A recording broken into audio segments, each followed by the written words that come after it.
So in my book, Uncomfortable Peace, I talk about how, I was diagnosed with type 2 diabetes in July of 2020, but, the doctor that I had at the time, my primary care physician I had at the time, his office knew that I was diabetic in April, but they never said anything.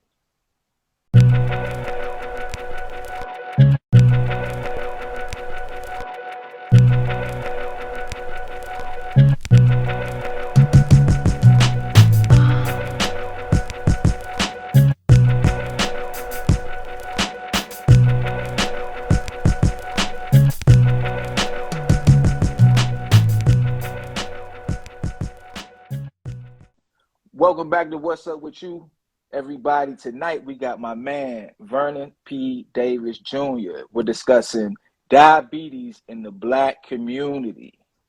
Welcome to the show. The first question I always ask people, what's up with you? Dude, man, it's a lot going on with me, man. Some stuff I can't even make mention of, and I'm so excited about it. We got a lot of stuff coming out from Davis Family Publishing this summer, man. It's my publishing company my wife and I started, really, just to be able to have something for our son long term. Yeah, man, it's been a great day, man. A great day at work. Got to spend time with the family, and I've been looking forward to hopping on Instagram Live with you, man. Discuss a very hot topic. Much more hotter than it was 2 years ago, considering the pandemic and, people being confined to their homes. And you see so many videos out about different recipes, man, that are just so tasty. And, long term, is it beneficial for us is the question. Well, generational wealth is definitely the key word of our day, of our generation. I think our parents' generation, they did what they had to do, which gives us the ability to do what we want to do. Yeah. And we could just, push that forward. But diabetes in the Black community, right? Let's start with something very simple and basic. My sister's a diabetic, but I don't really know what diabetes is. I know some of the things that she has to do to kind of cope with it. But as far as an illness or a disease, what is diabetes? What exactly is it? Yeah, man. So it's actually 3 different types of diabetes. There's a gestational. You see it more in pregnant women.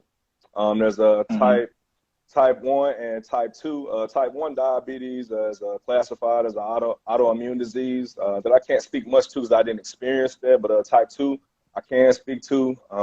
That's where a pancreas is malfunctioning, not producing enough insulin to regulate the blood sugar throughout the body. So do you still have type 2 diabetes? Like, is it something that you can be cured of, or do you just cope with it? So I was fortunate enough to be able to reverse type 2 diabetes in myself. There's a lot of mixed opinions out there, some professional and then some just, based on experience like myself. Some say it's not possible to reverse this chronic illness, that you just learn to live with it. I'm of the understanding that with having reduced my A1C level, that I've reversed it, and that's what I stick to. The things that I felt when I, first was diagnosed with type 2 diabetes, I don't struggle with anymore. So on my end, I've reversed it, but it doesn't mean that it couldn't come back, since it is, a case of your blood sugar level, and so just striving to keep my blood sugar levels down, considering what I put into my mouth, what I consume. As was afforded me the opportunity day in and day out to maintain a relatively normal blood sugar level. Okay, so what causes diabetes? First, let me ask you this, yes or no. Can you get diabetes from genetics, or can it be hereditary? So based on my research, I've concluded that diabetes is not hereditary. That diabetes is something that you develop over time, considering your lifestyle. Okay, lifestyle. What lifestyle would I be leading that would cause me to end up with a diabetes? What's the word I'm looking for? For the doctor to say you got diabetes. Diabetes diagnosis. Diagnosis. Yeah. Like, that just ran out of my mind. So there's a sense of laziness that is associated with majority of type 2 diabetics, based on my research, not getting out, moving your body, doing things to intentionally sweat, so exercise, right? Even if it's, Mm-hmm. brisk walking or weight training, which, in fact, the American Diabetes Association actually recommends including strength and weight training, to help ward off or cure, reverse type 2 diabetes. Sense of laziness, not being active, and consuming, an exorbitant amount of food throughout the day. And I'm talking foods that are, not even just high in calories, but, crazy amounts of sodium, high cholesterol intake. A lot of people think that, diabetes is just an effect of, sugary things, so candy and juice. And in fact, the nickname that at least I grew up hearing was the sugars. So I always thought that, man, when I got diagnosed was because of the sodas and the juices that I drank, which I, stopped the day of my diagnosis. But, further research, educating myself, I've been able to conclude that that's not the main culprit.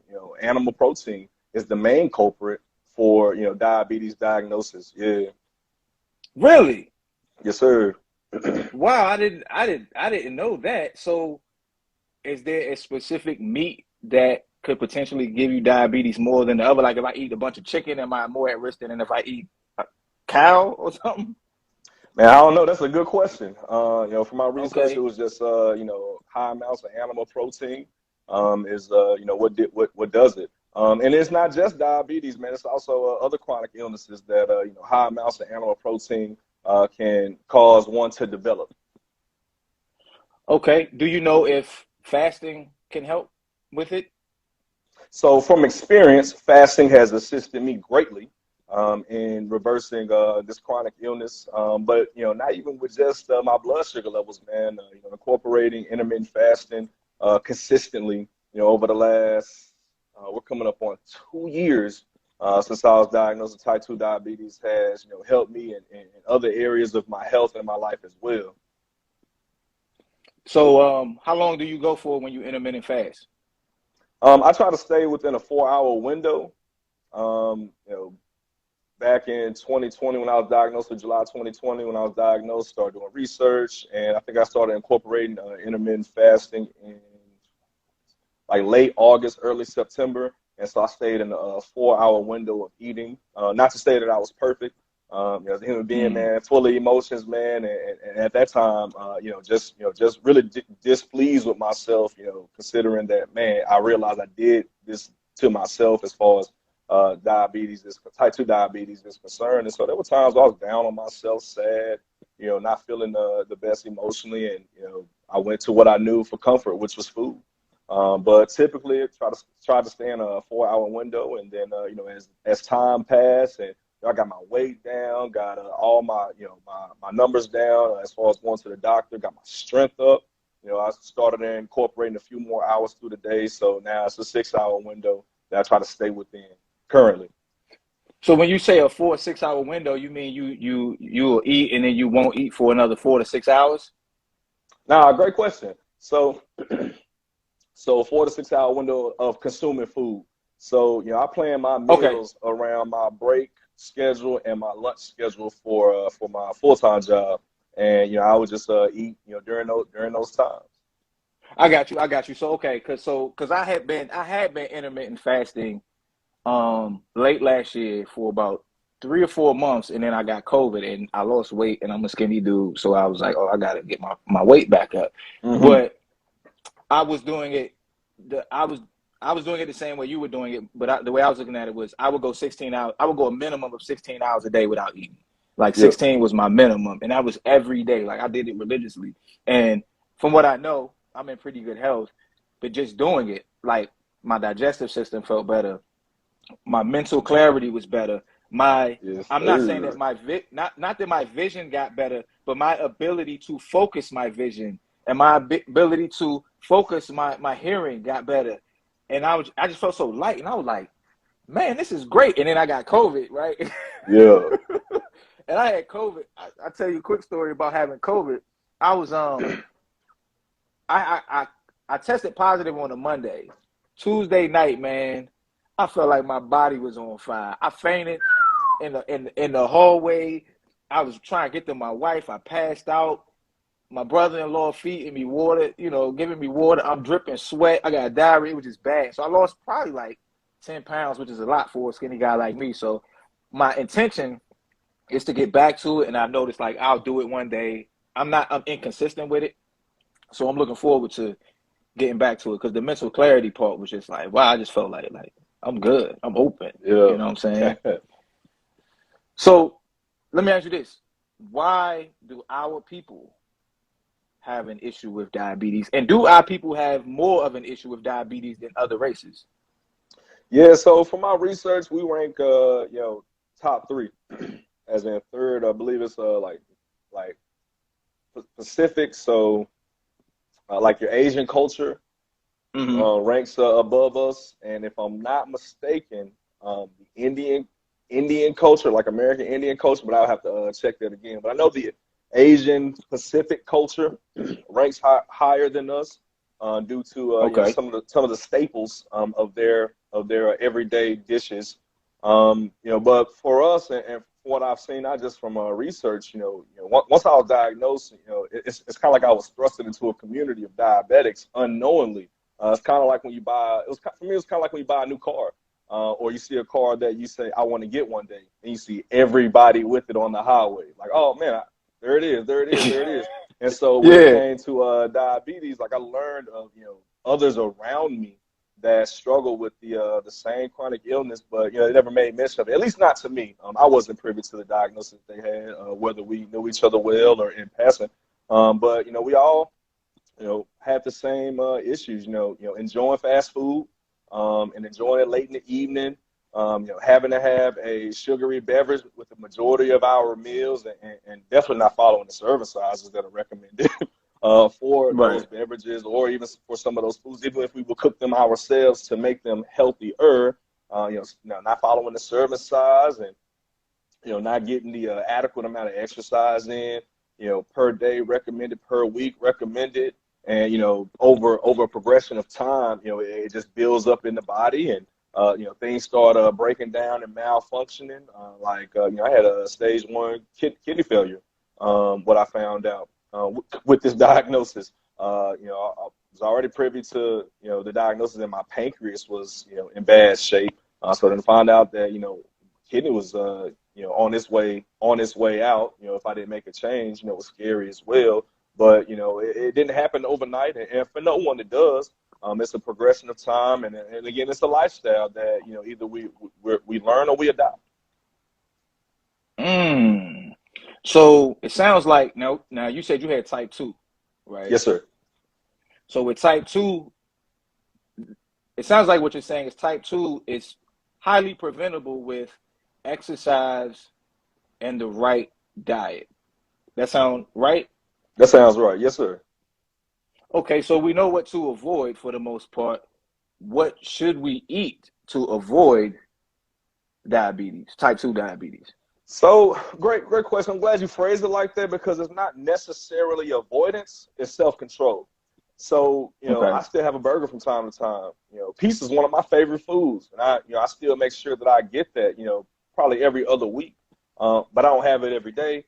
Now I'm real particular about the time of day that I consume, pizza or hamburger or tacos or something like that.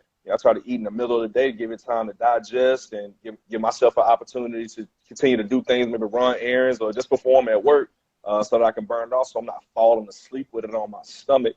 But I've adopted a primarily plant-based diet, emphasis on primarily, because I'm not 100%, plant-based by no stretch of the imagination. And, I still have candy from time to time. Last month, I was telling one of my clients last month, I looked up and I was having candy every day, and enjoying it, really enjoying it. But I was having candy every day. And I think one of the things that, just using it as an example, that kind of made me, pause and think about, like, man, I was working out every day.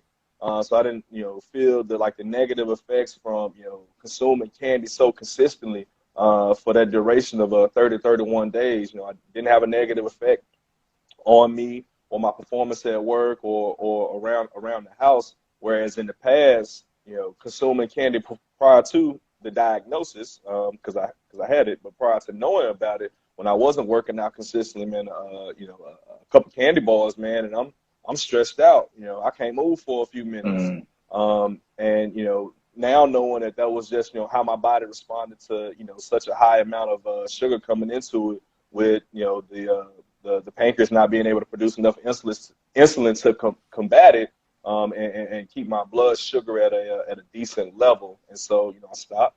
I kind of rest. A little bit similar to having a lovely Thanksgiving meal and getting the itis. Those are the feelings that I would have when I would eat candy back then. But now, I eat candy. I keep it moving. But I also don't consume as much candy, in one sitting as I used to as well. So it's more about moderation, staying in decent shape, not overindulging in the things that we could pretty much live without anyway. Yeah, so moderation for sure. Not overindulging for sure. As much as I recommend to my clients to work out, with the program that I have, the Diabetes Accountability Partner Program, if they choose not to, it's not the end of the world, because diet, for any, to any physical standpoint, diet is the key. Diet and staying sufficiently hydrated. Emphasis on sufficiently, because there's drinks out there, specifically waters, that are out there that do not, hydrate us and actually, leave us, in a bad position long term. That a lot of people are not privy to when you think about pH levels and stuff like that. I'm not an advocate for alkaline water. There's nothing wrong with it, but there are waters out there that have a decent pH level that are affordable to consume in the amounts that I recommend my clients to consume. That won't leave them thirsty, won't leave them feeling like, man, did I have water today? That won't reduce the vitamin and minerals that are currently in their body, because we have waters out there that do that, based on the research that I've done. But again, working out is recommended, but it's not necessarily mandatory. I mean, something just as far as people getting their steps in, walking around, they could do that and keep it moving with a decent diet, balanced diet, and being mindful of the times that they consume their foods based on their life schedule. Okay, so what kind of water do you drink? I drink spring water. You drink Deer Park? I do not drink Deer Park water. Now I drink Deer Park. That's why I'm asking. Should I switch from Deer Park? Because I like Deer Park. I think the question is, what's a decent pH level to you for you to consume? And so, in order for you to answer that, you would have to know what is a recommended pH level. Not saying that you don't, but just speaking in general. And then you have to test that Deer Park water to see if that falls in that range that you're okay with consuming. I tested Deer Park water, the pH level of it, and I said, this is not for me. And so I went and found something else. Now, due to business, and striving to have a business mind, I never publicly state the water that I purchase and drink. I once did, and I realized that long term it wouldn't be beneficial, because I am looking to get a endorsement deal with a water company. But I would highly recommend, anybody listening to this that, is kind of having the same response as you, like, oh man, is this water good to drink? Research pH levels, research filtration of the water that you're consuming, and then also test the water that you're consuming. You can get a pH test strips on Amazon. That's where I got mine. And, I tested several waters, kind of trial and error. Hey, what water's going to be best for us? I can tell you that the water that I drink consistently, I put my clients on as a recommendation, but it's not mandatory, but it is a strong recommendation. And we bathe my wife and I, we bathe our son in the same water. He is yet to take a bath with sink water, just based on the research. Because if it's good enough for my organs and to keep me hydrated, man, it's got to be beautiful for the skin, with the skin being the largest organ in/on our body. Okay, so I go get my pH strips, am I looking, is it good to have a higher pH level or a lower pH level? So that depends on you based on what you conclude when you research pH levels. You know, Okay. the like a balanced pH level, from what I researched, is 7. Now, Okay. I haven't necessarily gone out and sought out alkaline water that is, you know, such a high pH level, but I have a best friend of mine who was getting alkaline water, I think at the number 11. I think that was the number he told me. And his doctor told him that that was bad for it was having an adverse effect on his organs, and so he recommended that he stop drinking that high of a level, high of a pH level of water. Do you know what? So let's say I go to my doctor and I'm like, I want to get my organs checked out, or I want to know what pH level I should be at with my water. What do they run some type of test to let you know? Like, how do you know how doctors know what level of pH I should have in my water? I don't know. What I Mm, have concluded from my research is that a lot of doctors that, you know, like family uh, family practitioners and the doctors that we go see for our health checkups, they don't get much education on nutrition in medical mm, school. There are doctors that have stated that they've taken it upon themselves to, you know, further educate themselves on nutrition outside of medical school in order to best serve their patients and their clients. But you know, that would be a question for, you know, the doctor that you go see. You know, I learned, you know, from my journey, I couldn't depend solely on what the doctor shared with me and what the doctor did for me. I had to have some self-education on my part, be able to advocate for myself. So much so that, you know, once I found out I was a type 2 diabetic, you know, I had already a plan in motion to, you know, switch medical professionals. So in my book, Uncomfortable Peace, I talk about how, you know, I was diagnosed with type 2 diabetes in July of 2020, but, you know, the doctor that I had at the time, my primary care physician I had at the time, his office knew that I was diabetic in April, but they never said anything. that's crazy. So okay, Yeah, it was wild. yeah, that's wild. Wow.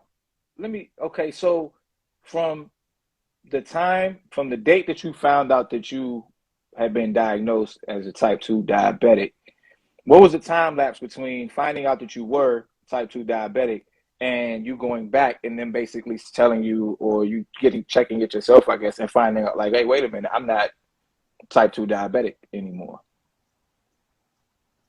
Oh, as in when did I reverse type 2 diabetes? Yeah, yeah. Like, how long did it take you to reverse the process?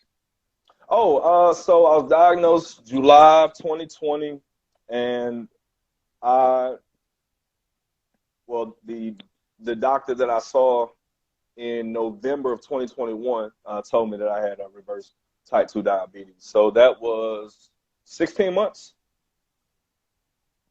16 months. Okay. Did you get tested in between it? Like, were you getting tested in between to see if you were Oh yeah, still, if definitely. you still fell into the category?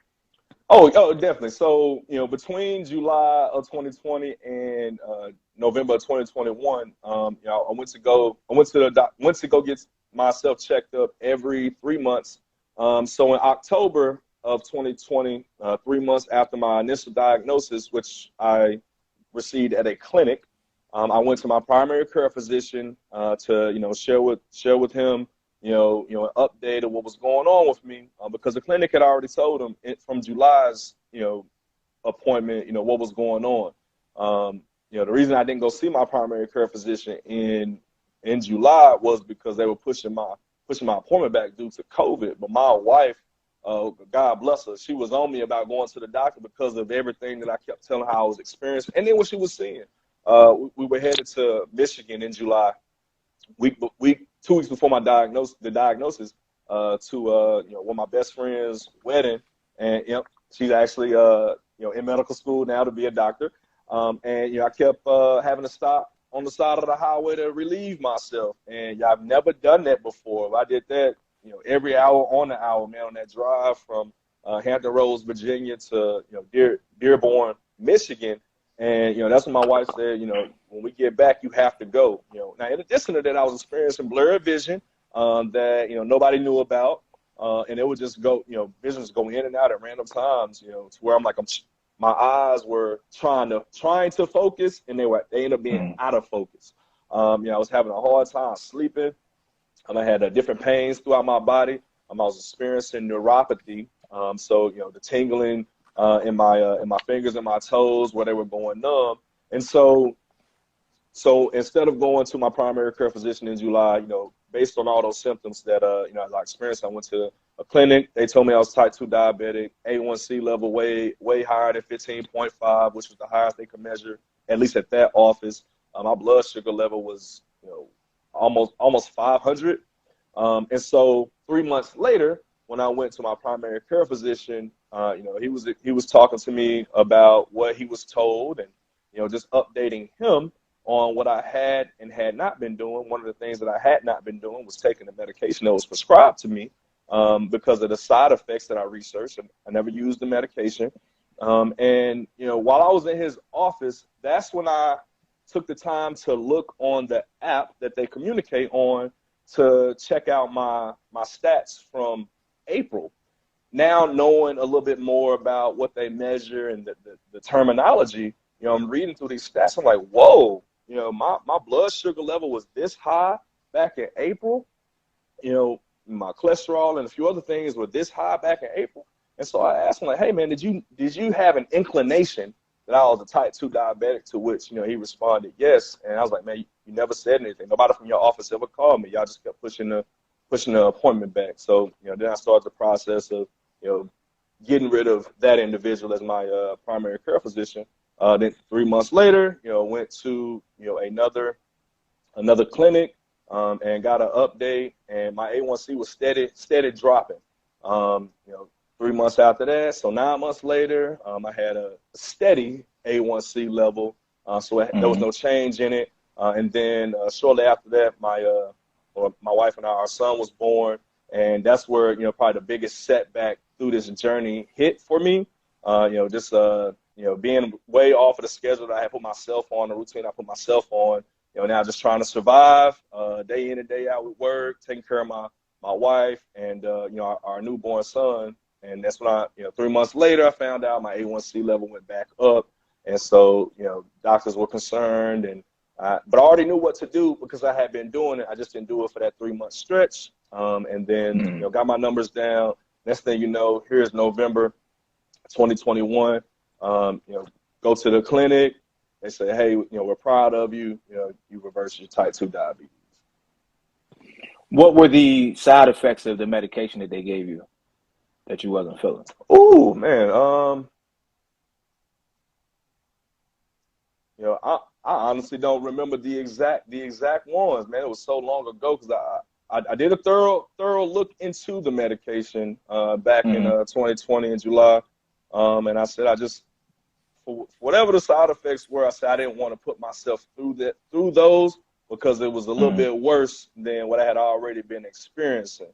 Now, what I can share is that with having improved my health and going to, I was very strategic in going to the clinics that I went to because I wouldn't see the same medical professional each time. They could only go off of the notes that the last doctor put on my, under my name.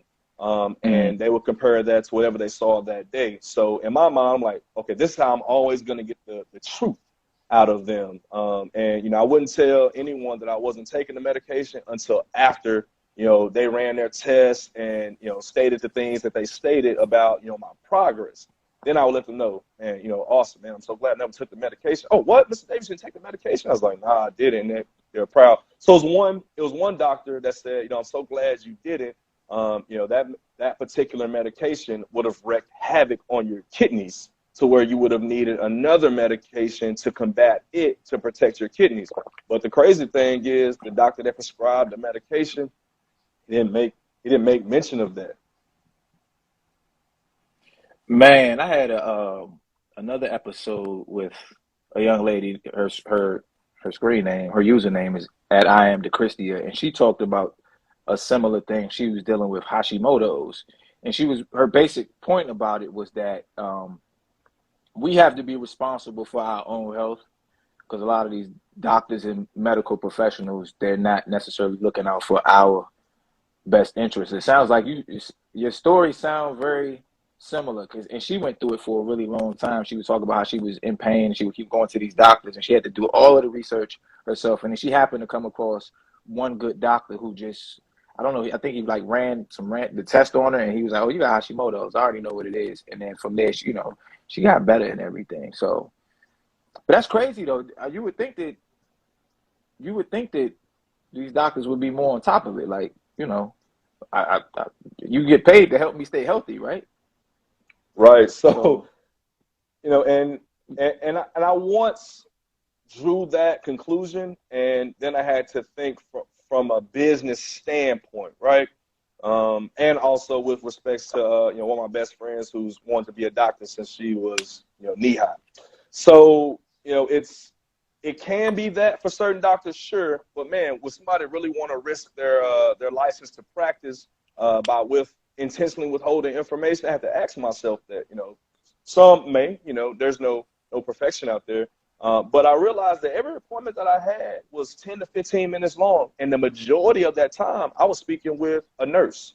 And so, man, you know what? The doctor, their schedules are so jam-packed to where there's only so much they can get into and share, in our face-to-face time together. So it has to be on me to do more research, to get a better understanding on my own and a deeper conviction for the sake of my own health and my own livelihood, so that I can make the best decisions, considering what the doctor, the professional, shares with me.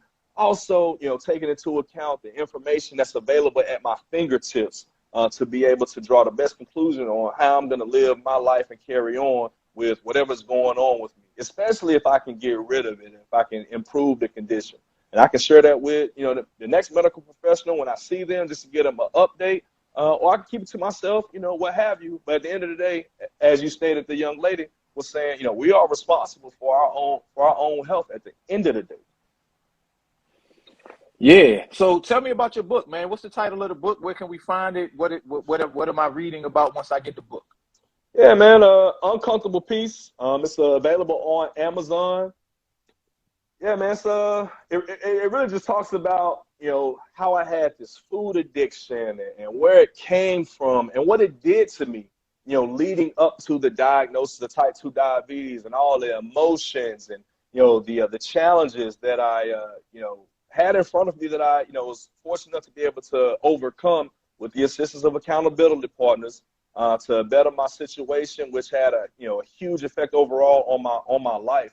One of the things that I realized on this journey is that, for the peace that I want, what I want to be able to do and what I want to be able to have in the immediate future and long term, I had to get uncomfortable in order to achieve it. Because if I strive to stay in my comfort zone and, have, things the way that I want them, I wasn't going to have peace, because there were other things that came with having a level of comfort with the lifestyle that I was living. So, yeah, man, it's just the story of how I took control of my health, how I enlisted others for assistance. I talk about my herbalist in this book, a great friend of mine who, had just, started on his herbalist journey right around the time I was diagnosed. So, it was definitely perfect. But we went back, 5-6 years even prior to this. And how I talk about my trainer and how assistive he has been, even to this day. In my life for my health goals. Also had known him for 5 or 6 years prior to the diagnosis, and just how huge of a support my wife has been. Being my rock, being by my side, encouraging me to to go ahead and go to bed at 8-9 o'clock at night so I can get up for 4 o'clock the next morning to be on time for the training session that I had. She was, assistive with, preparing the meals with me, and being mindful of, what I was and wasn't consuming on any given day. And if I couldn't, speak up for myself about why I wasn't doing something, if I was asleep or just at work unavailable, she would be that mouthpiece for me and, represent me well. And so talk a lot about, my wife and just her support, support of my family, my mom and dad, my wife's mom and dad, so my in-laws and our siblings, and also even the encouragement and the added motivation of my baby boy. My son was conceived a month after I was diagnosed, and so that was a lot of motivation to get myself together. Mm. Are you informed on the potentiality for diabetes affecting kids? Like, are they less likely to get it even if they have a bad diet and don't work out as much? So it takes time for it to develop, but for each person it's different. Okay. I've seen children that are out of shape for whatever reason. They consume a lot of the foods that I try to consume a minimum amount of. Um, but kids are susceptible to it. I've had classmates, and as I was growing up, didn't know that it was diabetes, until now learning about what I have going on. But classmates growing up had diabetes, and they did what they could, and their parents did what they could to be able to help them just maintain a sense of wellness and normalcy. But kids are susceptible to it. How long it takes for it to develop, again, really contingent on each child in their household. I know, with the scare that I had in my life, health wise, I'm very particular about what my son consumes. To this day, my son hasn't had any meat. Now he's eating solids. He's yet to have any meat. He eats a lot of fruits and vegetables, and whole grains. My thinking is, if meat is just that important in our life, let me wait till he's able to talk, to express how it makes him feel. Because I know these other things, the likelihood of them having an adverse effect, putting him in a state of where he's, not really cognitive or something like that, is very, very low. Sure, he can develop a allergy for, like maybe to peanuts or to strawberries or something like that, and we'll be able to notice that, as we care for him. But as it relates to meat and animal protein, wait till he gets a little older, start speaking, and he can communicate with us effectively to let us know, if it's bothering him, or if he's, feeling a certain way after having consumed, this food or that food, this meat or that meat, cheese, whole milk, things like that. But kids are susceptible to it. It's contingent on what they consume, and just how things are in their life and amongst their family unit. Mm. Do you know if black women or black men are more susceptible? Like, are black men more susceptible than black women, or do you know? That's a great question. So I don't know exactly. I do know women in general run the risk of gestational diabetes while they're pregnant. Now, it is possible, based on my research from what I've read, it is possible for that I might be saying it wrong, gestational or gestational diabetes to convert to type 2 diabetes, well after Mm. birth has been performed. But I'm not familiar if men or women, or black men or black women are more susceptible to it than one another. And sometimes it could have something to do with genetics, in the sense of how a person's genetic code is built. Mm. I say that because I have a client that is 300, or he was 369 pounds.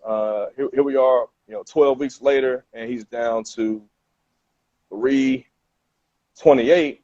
But I had him go to I requested that he go to the doctor and get certain things tested, specifically his A1C level, and he has a perfect A1C level. And so sometimes sometimes it is a genetic makeup issue, not that you can pass it down, but you could be more Mm. susceptible to it based on genetics, at least from what I've concluded. But this is coming from a young man that did a lot of research on Google and reading through publications, not someone that studied medicine. I got you. It's Yeah. all good. Hey, we take information where we can get it. You know what I'm saying? A lot of times the people who do their own research have more in-depth, information that they can share that, like you said, sometimes doctors can or don't have the time, or it goes against, it may not be something that they're necessarily taught to put out there for public consumption that you or I can go find and be like, oh, but this right here works. Like you said about the water. My doctor's not necessarily, may not be like, go check the pH levels in your water. Like take this pill. Like, huh? Yeah. I'm just trying to check the pH levels. So it's all good. Do you know, I did this research earlier. I wonder, do you know how many deaths per year are attributed to diabetes? Man, I once knew, it's hundreds of thousands. I once knew, I don't know the exact number anymore. I can't say that I've gotten laxed on my research over the last 12 months, as I've been, focusing on some other things health related, in a good way, specifically the training that I do. But I once knew it, but I don't know the exact number anymore. It's over 100,000. I can't tell you the exact number, but it's over 100,000. And also, I think the number is 11.3% of Americans have some type of diabetes. And you think about, I ain't no mathematician, but you say it's 340 million people times 11%. That's a lot of people. You know what I'm saying? Yeah, we're looking at about 35 million Americans with it. And then of that, 90 to 95% of them are type 2. Now, the type 2, again, is self-inflicted. Self-inflicted, just based on lifestyle. I mean, that's kind of tough too, though, I would think, because the most accessible foods, it sounds like the most accessible and the easiest foods to get to are a major player, a major culprit to it. So that means you have to be really intentional about going to specific grocery stores, avoiding particular eat out places.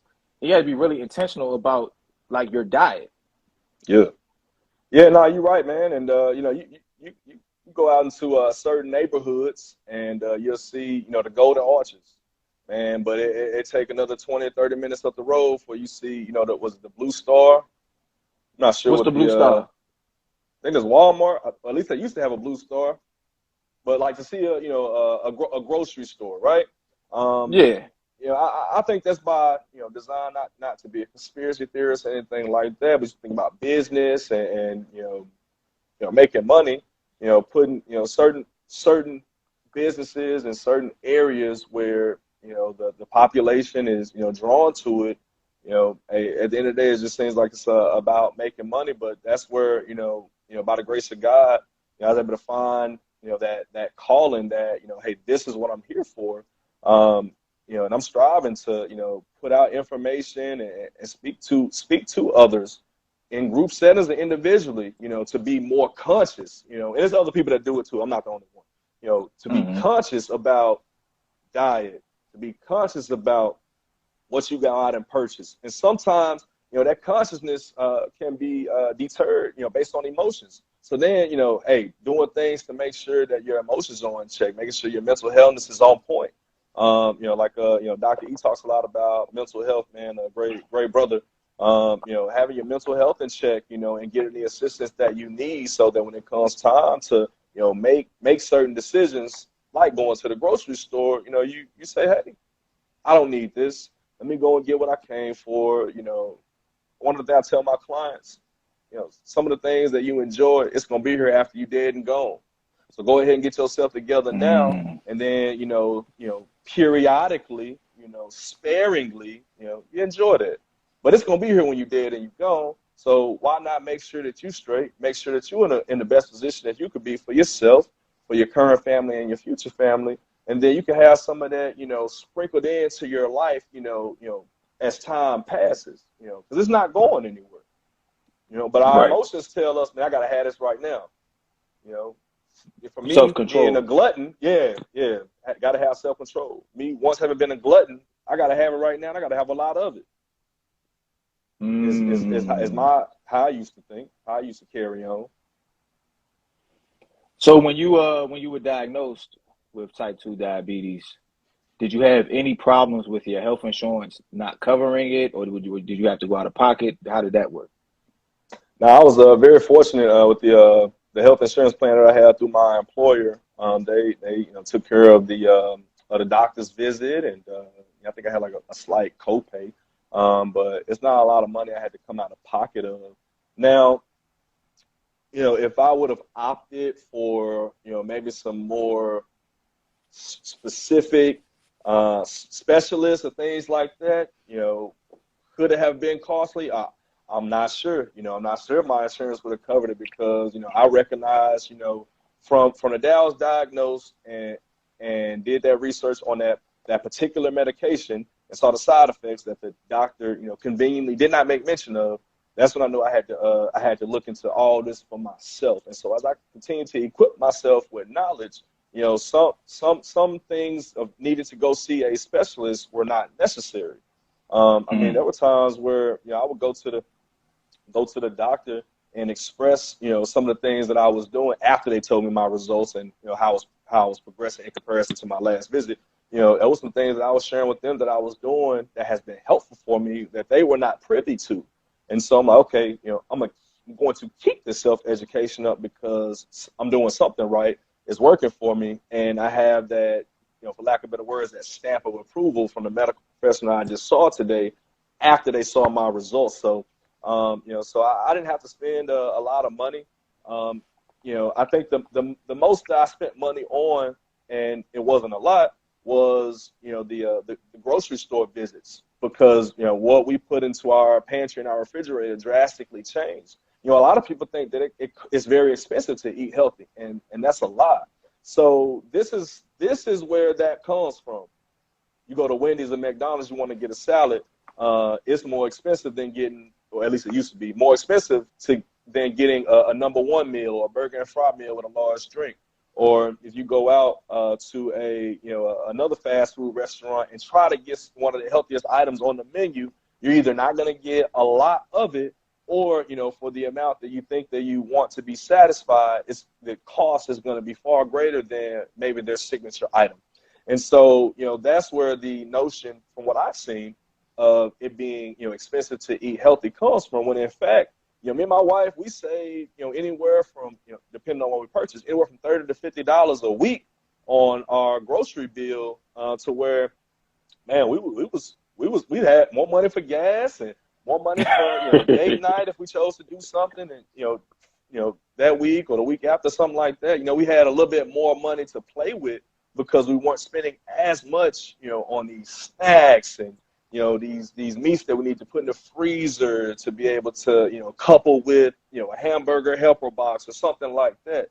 We were saving, a good amount of money every week on our grocery bill, just, from my journey, from my diagnosis, concluding that I need to eat certain things. And, my wife being the woman that she is, she adopted, that same, not necessarily eating regimen, but the same diet. She would eat the same things that I ate in support of me. Now she might eat a little bit later in the evening than me or something like that, which is okay. But she was very supportive. But yeah, man, we saved a ton of money on our grocery bill. Like even now, there's parents, that we know, and God bless them, got a lot of love for them. They spend more money on even food, for their child. We think about like jar baby food and things like that. Or these specialty foods where you can make it at home and get the same taste, if not better, because you don't have preservatives in there. You don't have things to increase the duration of the shelf life or things like that, or the fancy packaging. Our son eats the same things that we eat, the same exact things as he's transitioning to solids. He just turned 1. He still drinks milk. He still drinks breast milk. And then we have some homemade milk that we make for him as well that he consumes. But as far as food is concerned, he eats the same things we do. And so our grocery bill still hasn't taken a hit in a negative sense, even with an additional mouth to feed. So it's not expensive to eat healthy. It's not expensive at all. That's interesting. One of the things I always do on my show, I get my guests to give me their top 5, dead or alive, right? So you have to tell me 5 people, dead or alive, real or fictional, that if you could sit down and have a conversation with, intimate one-on-one conversation, who would your 5 be? Torrance Hatch, Lil Boosie. First one. Who? Lil Boosie. Okay, Lil Boosie. Yes, sir. Would you ask Lil Boosie? Who would you talk to Boosie about? Get more tips on being a hustler. Boosie.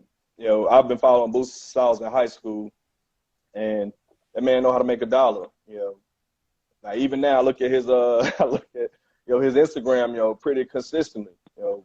Boosie advocate for himself, and he take any situation that he's in, and he figure out a way to profit. So have a conversation with Boosie how to expand my hustle, how to expand my business. Doing everyday things. Mm-hmm. Lil Baby, second person I want to sit and have a conversation with for the same reason. Well, he just younger than Boosie, and so I Mm-hmm. assume that he would have a different perspective that I would Okay. want to get. So them also my two favorite rappers I listen to every day for motivation. So those two. I, you said fictional as well, right? Yeah, you can do fictional. Yeah, fictional. The same Okay. game. Anybody, Coach whoever. Ken Carter. So not Samuel L. Jackson, but Coach Okay. Carter.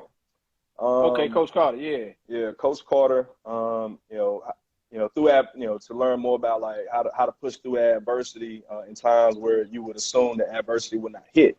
How to maintain Mm-hmm. composure, especially when you have others depending on you. Um,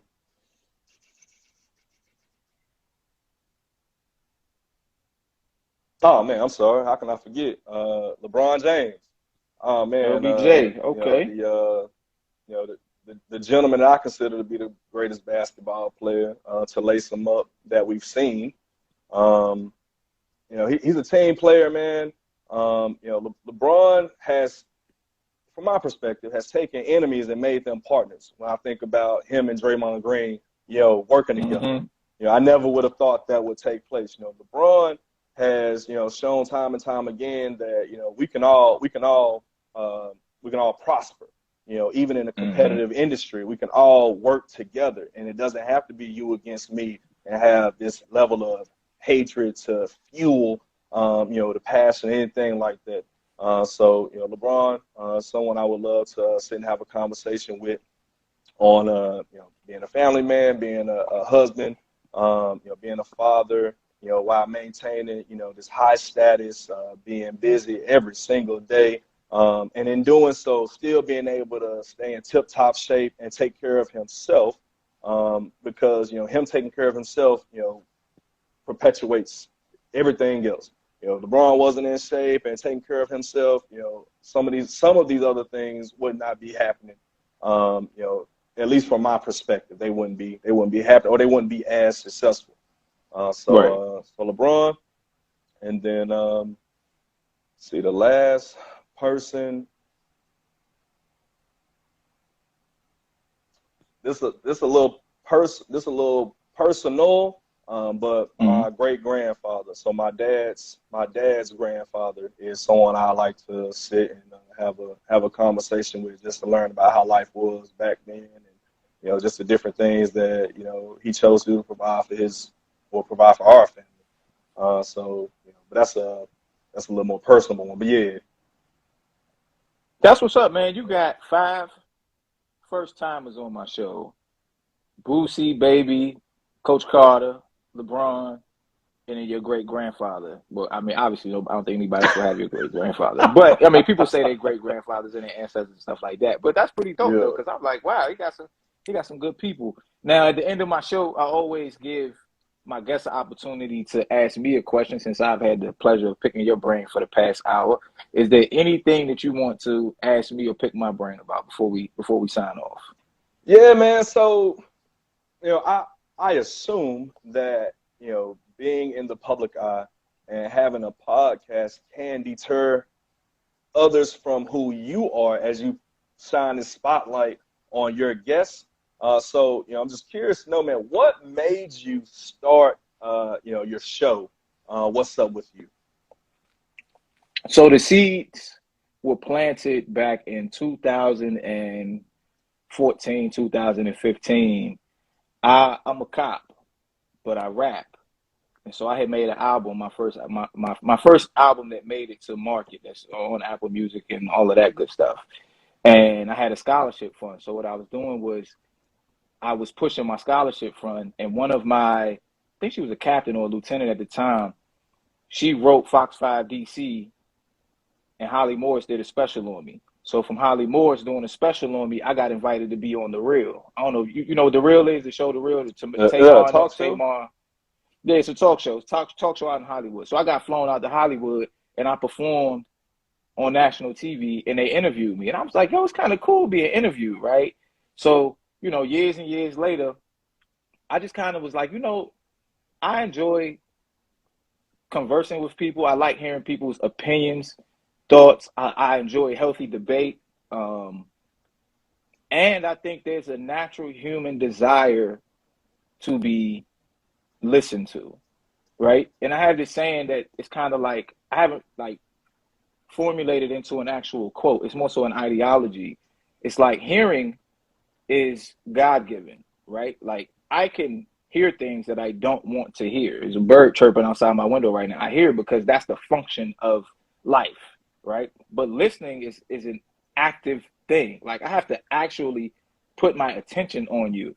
And I realize how deprived a lot of us are of having people actually listen to the things that we want to talk about, right? So I said, you know, I'm gonna just start a show. I figured out a name, and the whole idea behind my show is that you can come on my show and we could chop it up about whatever it is you want to. Most podcasts are niche down to, you know, whether it's sports or motherhood or fatherhood or racism or whatever the case may be, whatever people are into. And my show is like a variety show where whatever you want to talk about, we could chop it up. So I'm actually on season 4. I'm getting close to 40 episodes now. I enjoy it. It's fun, and I learn so much from so many different people. So I keep it going. You know, I dropped my merch store today, and it's getting fun. So I'm just enjoying it. You know, I'm just riding the wave. I just ride the wave and see what happens. You know. So that's how I'm here. Dr. E been on here a couple times. Sometimes I go live during the day on a midday Wednesday or Thursday and just be like, yo, what y'all want to talk about? And sometimes people come on, we chop it up about relationships, all kinds of stuff, man. And it's more difficult to get a solid group of people who consistently listen because people listen to podcasts for one particular thing for the most part. You know what I'm saying? So if you're into basketball, you listen to the basketball podcast. Yeah. So I get a little bit of everybody who comes in. And I like it because you never know what I'm going to be talking about. So when I hit the live button, the only way you know is if you've seen the story. But if you just pop in or you go to my YouTube or you check out my podcast on Apple or Spotify, you're going to be like, wow, like I could pick from whatever I want and hear these people talk. So that's why I do what I do, man. So I enjoy it. It's fun. Right on. Right? Now you said you were or are a cop. I'm a cop. I'm still a cop. I've been a cop for 14 and a half years. Okay. Are you a part of the National Association of Blacks in Criminal Justice? No. No? Okay. Nope. I never heard of that. Oh, really? Yeah, I never heard of it. Well, I just heard of it this year. That's an association for anyone in the criminal justice industry, or those that are in school majoring in criminal justice. But I was asking because I'm going to be speaking at their annual conference in July on the 20th. Yeah, July 20th in Charlotte. Let's see if you was going to be there, man. That's what's up. If I had known, man, I'm looking it up. When you see me looking down, I should have told you this. When you see me looking down, I'm actually doing either the research in real time or I'm like when you was doing your top 5, I was writing it down. But yeah, man, I had never heard of it. I'm going to ask some of my coworkers if they know what's up with it. I mean, I'm a part of the FOP because I pay my union dues, and if things ever go south, I can get me a lawyer and keep my house. But other than that, yeah, man, being a cop is cool. It's difficult at times. It's the spice of life. You see people at their worst. You see people at their best. But almost everything I have from a success standpoint at this point in life came from being a cop. So on those days when it seems or it is difficult, I try to keep in mind, like, this is the best job you've ever had. Yeah. So, but now I'm a CEO of my own company, so now it's not the best job. Now being the CEO of Bradley Family Entertainment is the best job, but the revenue stream ain't the same as going to work every day. So, but yeah, man, if you want to come back on and chop it up about something other than diabetes, man, just shoot me a DM. You got my number now. If you ever need me, hit me up. If you get pulled over and you need somebody to say they're your brother, you be like, hey, I'm gonna call my brother. He'll cop me, get me out this ticket. Maybe I can help you out. All right. I'm gonna try to stay under the speed limit. Oh, I be speeding, bro. I be getting it. And I appreciate it, man. I would like to rap with you again, man, on trying to get something going on in your area for maybe teenagers. What I've concluded again, just based on research, is that some of the issues that people get incarcerated for, it could be a lapse of judgment or emotional decisions that could have been avoided, and again taking it back to lifestyle. And so love to rap with you, man. Maybe set some up with your department, if that's something that even the department would be interested in. Yeah, man, hit me up. We'll chop it up, and I could send it to my sergeant, send it up the chain. I mean, we're in the age of community outreach, so that's a good thing. So I think it's something that they would definitely be interested in. And if it's something that if they didn't want to, they can't stop me from participating. All they could tell me is you can't wear the uniform. So I've been a cop 15 years, 14 years. If you don't believe me, it's cool. I got credentials. So, Yeah. But it's all good. But yeah, man, I appreciate you sitting down with me, my brother. I love you, black man, and stay healthy. And if you need me, just hit me up. You know where I'm at. So, man, I appreciate you, man. Peace and love, man. Thanks for having me on. For real. No doubt, man. I'll holler. Be safe, all right? All right, man. Be safe. Peace. Peace.